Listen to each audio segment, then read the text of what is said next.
கடந்த வாரம் HDFC bank தலைவர் அதானு சக்கரவர்த்தி திடீரென பதவி விலகினார். இது ஒரு சாதாரண ரெசிக்னேஷன் இல்லை. அவர் சொன்ன காரணம்தான் சந்தையை அதிர்ச்சியடைய வைத்தது.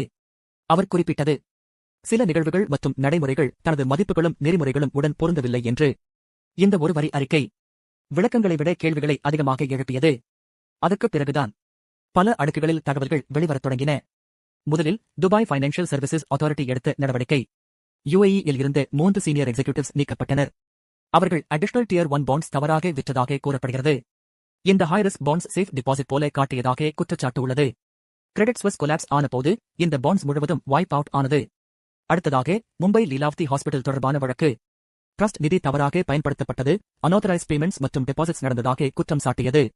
ஆனால் HDFC பேங்க் இந்த குற்றச்சாட்டுகளை முழுமையாக மறுத்துள்ளது. இதற்கிடையில் போர்டு லெவல் கருத்து வேறுபாடுகள் இருந்ததாக கூறப்படுகிறது. CEO ரீஅப்பாயின்ட்மெண்ட் மற்றும் போர்டு அப்பாயின்ட்மெண்ட் டிசிஷன்ஸ் மீது கேள்விகள் எழுந்தன.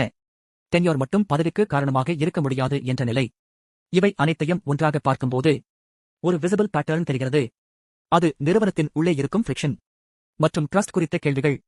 ஏனெனில் பேங்கிங் உலகில் பேலன்ஸ் ஷீட் தான் முக்கியம் இல்லை, நம்பிக்கைதான் உண்மையான அடித்தளம்.